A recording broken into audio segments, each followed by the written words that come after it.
Welcome everybody to another one-shot challenge. This time I'll be doing a Dark Souls 1. You can skip the intro if you don't want a boring explanation and just want some one-shots. There are timestamps in the video.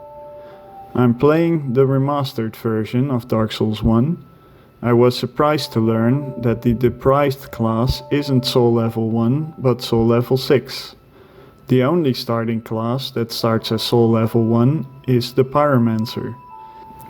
The added bonus is that we get the Pyromancy Flame from the start, and of course we choose the Master Key as our gift for the early game.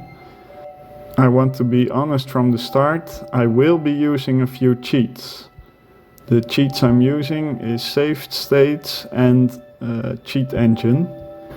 I'm using saved states so that I don't have to run back all the way to the boss after every failed attempt. And I'll be using cheat engine to get the items I could also get if I poured in many hours.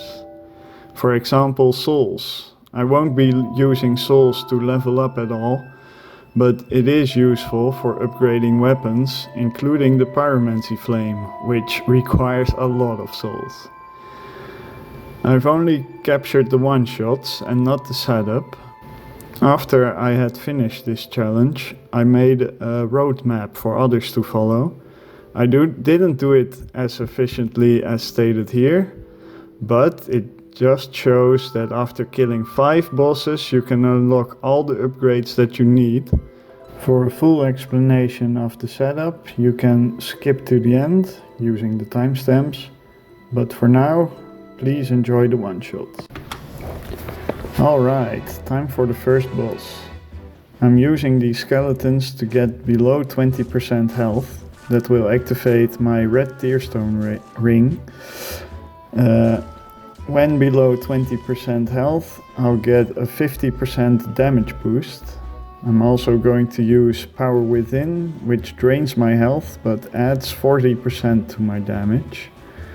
I've already upgraded my reinforced club to fire +5, and this is what it can do to the Taurus Demon. Next up is the Capra Demon.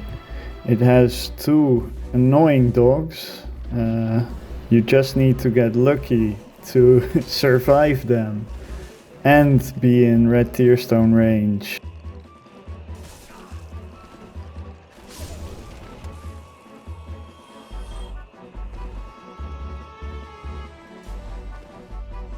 Capra Demon follows me up this ledge, and I hope that he would fall by himself, but he did not.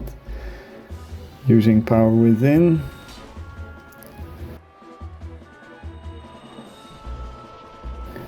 And doing a plunging attack, which hits him twice. Too bad my health was so low that I died myself as well. Here I do another plunging attack, which should hit twice. If you hit the spider body, it only does this much damage. If you hit the human body first and then the spider body, it does this much damage. And I have no idea how I did this much damage and not kill her. I don't know what I'm missing, but anyway, it happened twice. Challenger Andy explains best how hard it is to get this boss. We are using a reinforced club +15, buffed with gold pine resin, Power Within, switch to the grass crest shield, which boosts the stamina regeneration.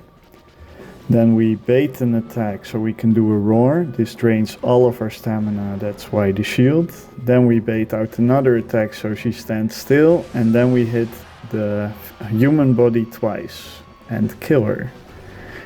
More easily said than done. Here we're using the Dark Moon Seance ring for another attunement slot. The Pyromancer at soul level 1 only has 2 attunement slots. So you cannot choose the Great Chaos Fireball together with Power Within without the Seance ring. Here I was hoping that Fire Tempest would hit multiple heads or hit the same head a few times or the body, but it didn't. And here I'm using the Great Chaos Firebolt, hoping it does more damage, but no. We'll save the Hydra for later. The Gargoyles, what to say? The first one shot is easy. The second one only has half health, so we don't need Red Tearstone for this one. I died once approaching the second guy when he was breathing fire, because apparently you cannot dodge diagonally in Dark Souls 1, at least not on mouse and keyboard. Here we kill the napalm throwing giant thingy before going to the Iron Golem.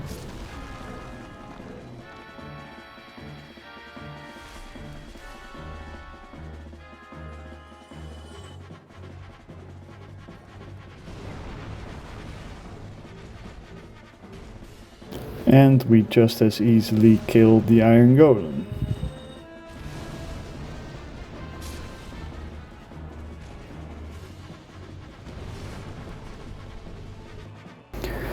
Then we're already at Ornstein and Smough. Ornstein is weak to fire and Smough is weak to lightning. So I'm wielding a lightning weapon at the moment, or the most damage you can squeeze out of the reinforced club. So Ornstein doesn't die in one hit, but maybe Smough will. Also not. Okay, let's use fire. That almost one-shots, but I know a way to increase our damage, which is by killing the Hydra. Now that we have a lightning weapon, we can bait out some attacks. Then once we are in Red Tearstone range, we can move up this ledge to do a plunging attack on one of the heads and hopefully hit twice, and in this attempt we do. It only has 2500 health, so we do a bit of overkill. You need to kill 2 golems for the DLC, and this is one of the 2. And it has Ulusil trapped in it. After freeing her, we can get the Crown of Dusk. While we're in the area of the Darkroot Basin, we might as well kill this butterfly.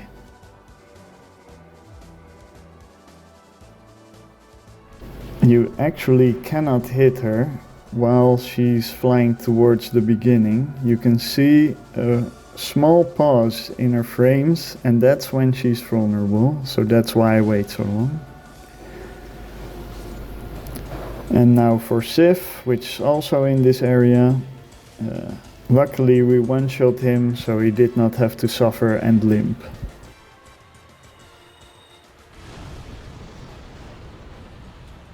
I take no pride in this skill.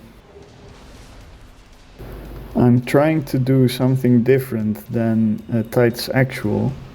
I'm using a ring that halves my HP, but makes it so that I can cast 50% more. So I'm hoping that I can hit either Ornstein or Smough with 2 pillars, and then kill phase 2 with 2 pillars. Let's see if it's possible. If Smough would stop interrupting me.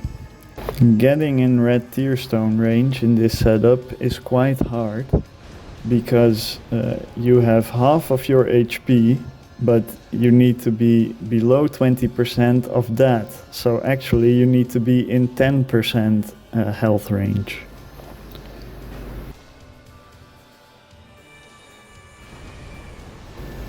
Here he kills me, but I hit 2 pillars and it's not enough.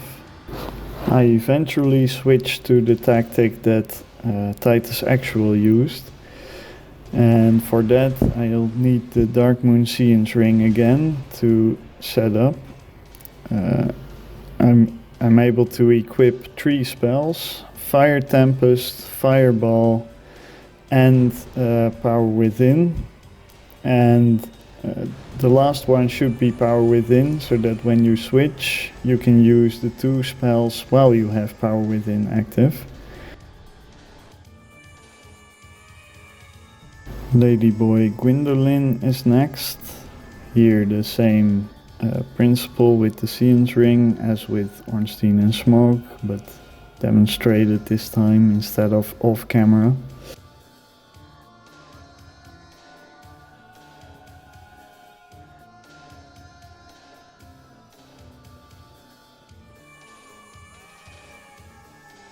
We just need to get close enough to throw 1 Great Chaos Fireball, and the lava pool that it leaves kills him.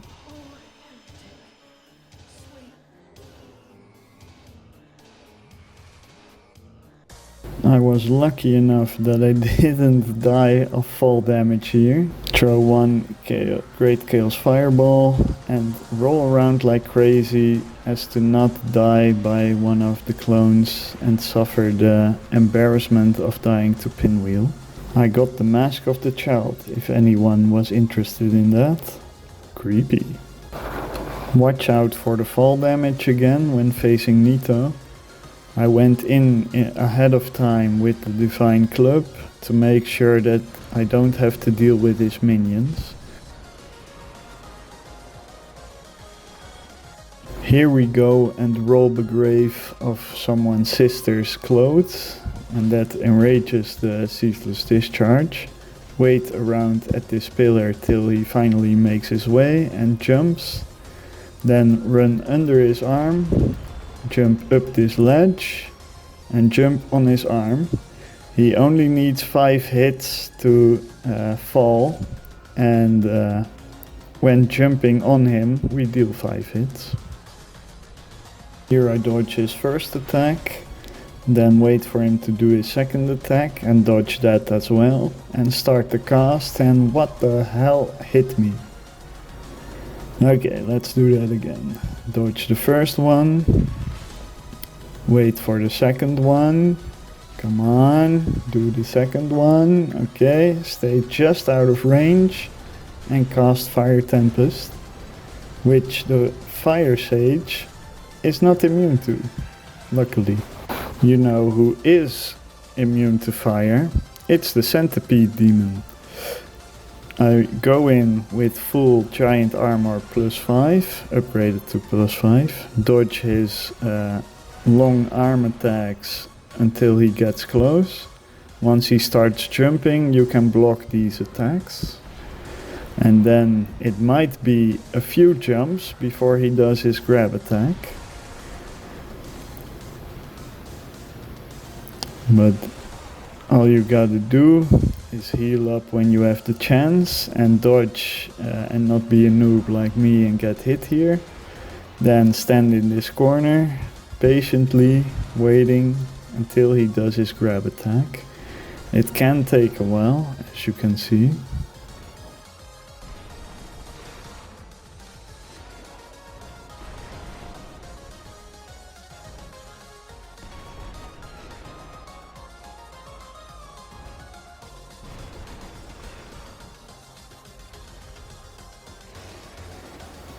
All you've got to do is survive his grab attack and he'll jump off the level and eventually he'll die.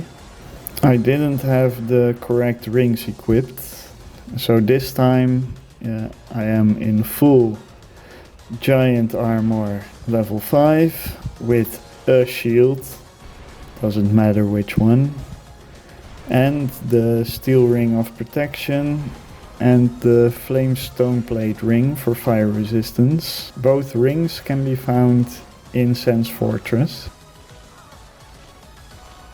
And yeah, this is a bug in the game, but even the legendary Titus Actual had to resort to a glitch in the game. He killed the Centipede Demon by using a tumble buff. And I just chose to do a different bug to kill the Centipede bug demon thingy. It is very easy to one-shot the Bed of Chaos because it only has 2 HP, so it's actually more impressive to 2-shot the Bed of Chaos. And even when using your bare fists you do too much damage. So I picked up a broken hilt somewhere, I made sure that it was broken, and now we'll do the speed run with the fire bombs. You look at some branches and throw some fire pots.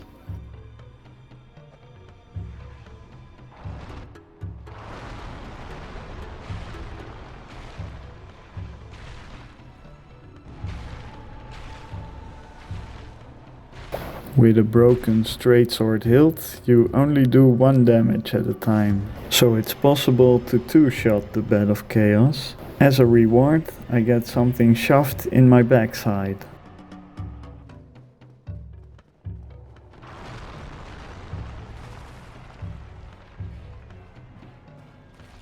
The stray demon goes down the same way as the demon Firesage.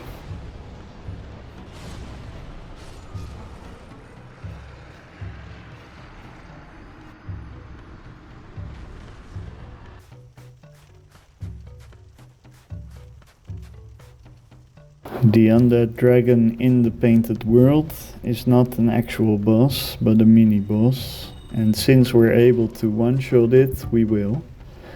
Watch out for his paw, which slams down now, and then go in and cast Fire Tempest.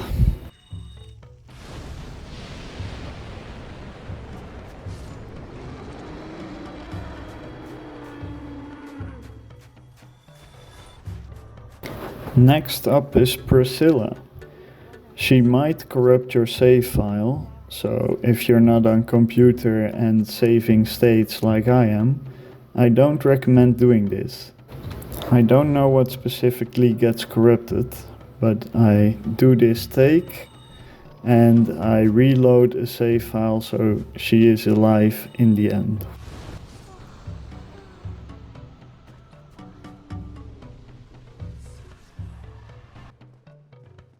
Here we kill the second of the 2 golems you need to kill for the DLC.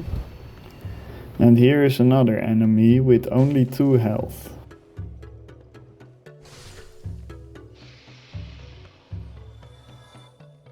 Here we kill a mimic chest, because I thought it had an item that I needed, but it was in another chest. And here we kill Big Head Logan, because we can. Here is Seath the Scaleless. He is immune to all damage until this pillar is broken, so we bait Seath to breaking his own pillar. And then once he's vulnerable, we kill him with Fire Tempest.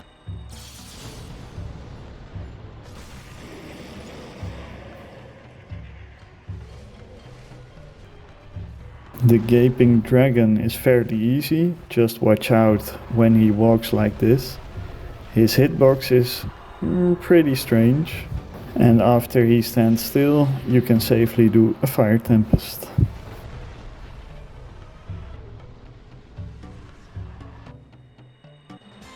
The last boss before we go into the DLC is the 4 Kings. Now, this is not a tactic that I invented, but other people did.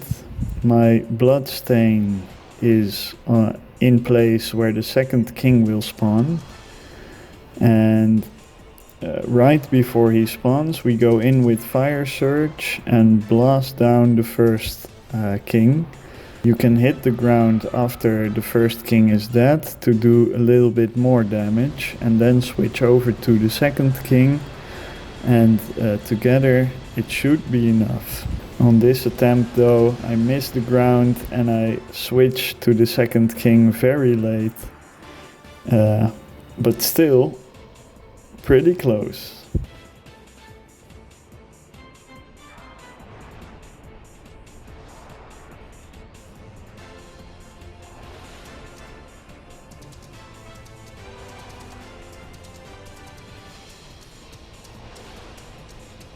Here I see an opening and just go for it.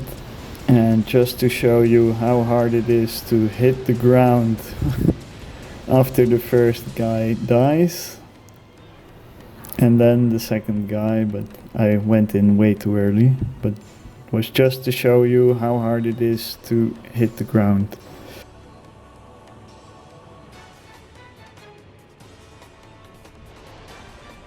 Here I stay at a distance patiently. I don't want to go too far away so that he does his ranged attacks. I want to stay close enough that he does his melee attacks. After this explosion, I run in as quick as I can, and luckily he does do melee attacks. I think now is the time to attack him. Just a little bit health left. Hit the ground, hit the ground. Okay.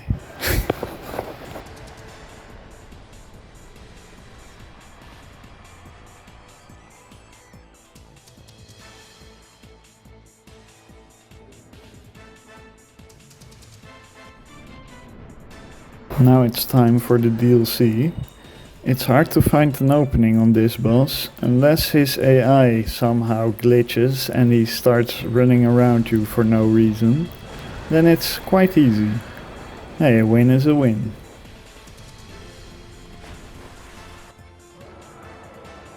I got Artorias on my first try. Once you do the fire pillar, you crouch down and he swings his sword over your head, making this an easy kill. This mimic chest contains the key to free the more giant blacksmith, which takes down Kalameet so that it can't fly anymore, in the most epic cutscene ever.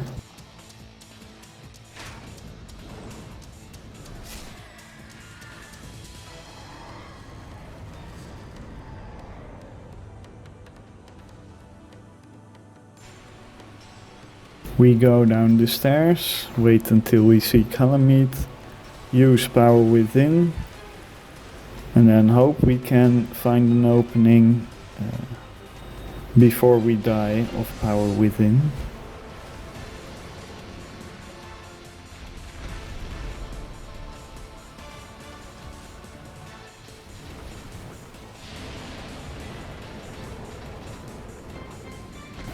Okay, going in for an attack and hopefully cast. Oh, he jumps away. Let's chase him. Oh, let's not chase him. Okay, I'm almost dead. Dodge one attack and go, no matter what. I'm between his legs and he's trying to face me, so he's turning around while I stay between his legs. This was not my intention, but hey, again, a win is a win. The people that did Lemon's one-shot challenge really had a hard time with Manus. You need to hit 3 pillars and one of them should be instability damage, or else you will get 6033 damage.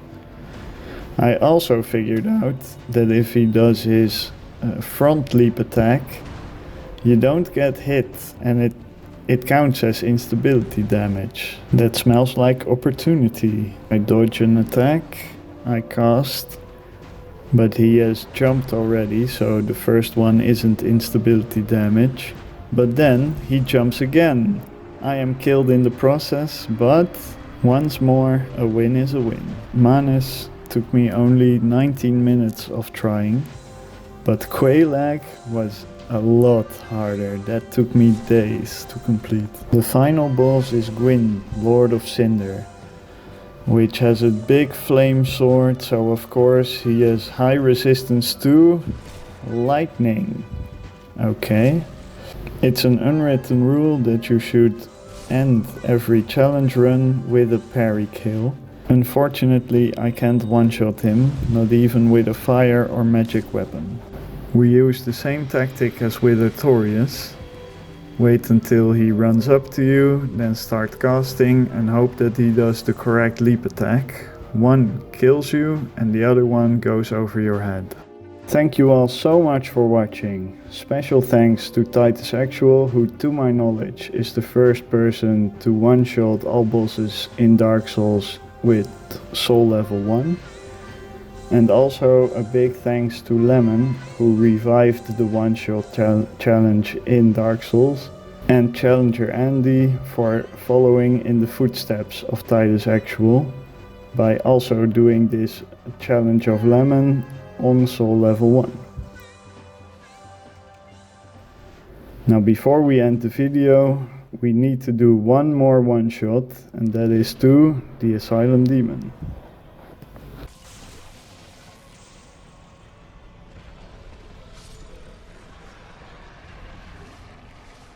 This is the end of the video.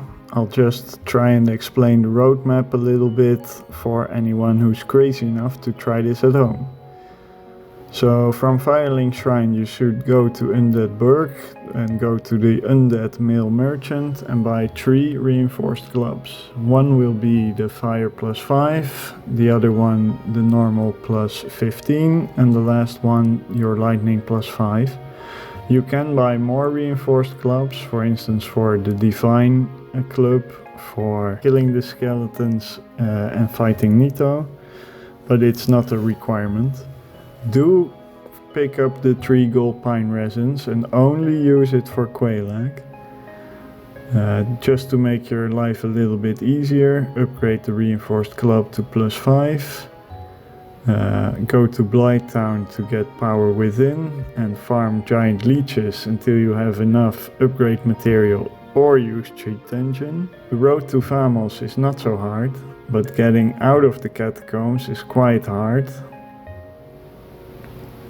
Don't forget to pick up the Dark Moon Seance Ring, which gives an extra attunement slot since you'll need it in some cases.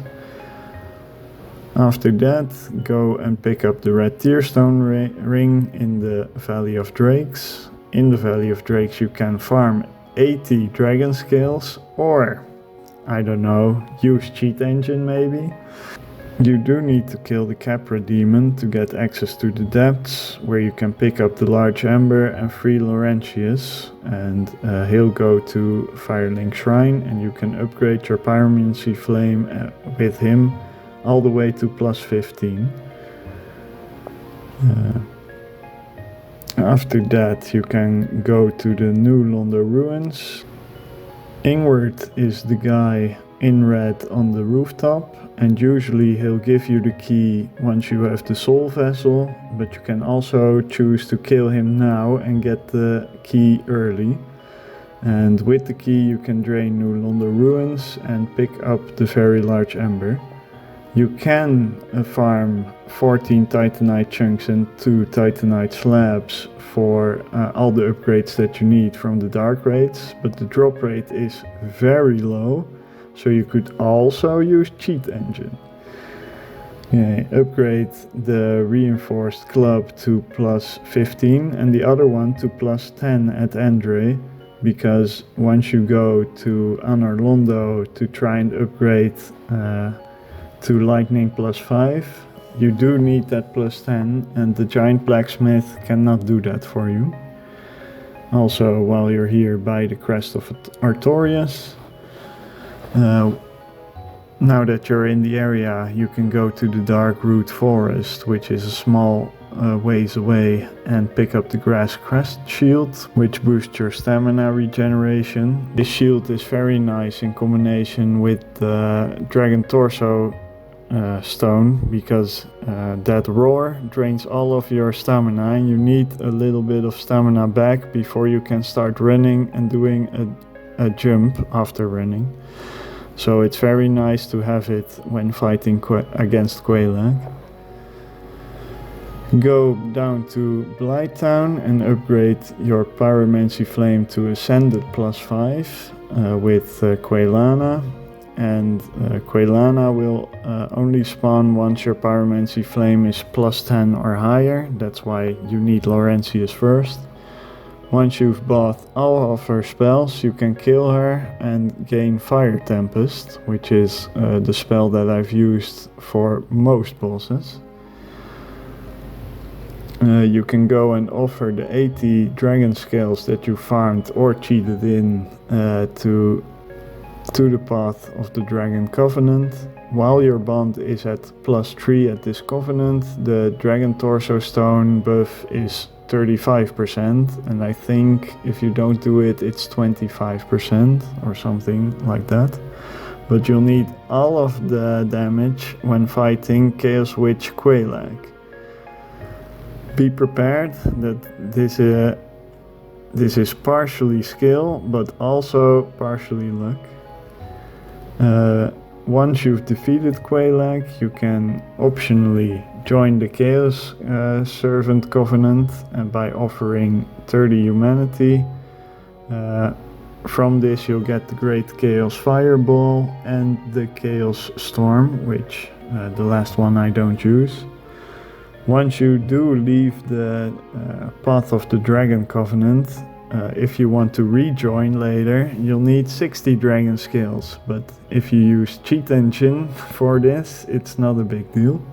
Before going and ringing the second bell, you should kill Lothrak first, because else he'll kill the Firekeeper at Firelink Shrine, and not having a fire there is kind of annoying.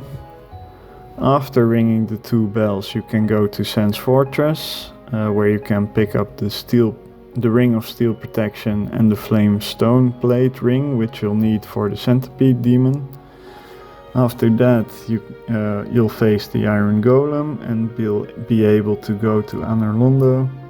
There you can upgrade your Reinforced Club to a Lightning +5 and buy the Giant Armor set, also for the Centipede Demon. To upgrade this, you'll need Twinkling Titanite, which can be bought from the Giant Blacksmith. After that, there's only one more thing to do, and that's to kill the Hydra in the Darkroot Basin to gain access to the Crown of Dusk.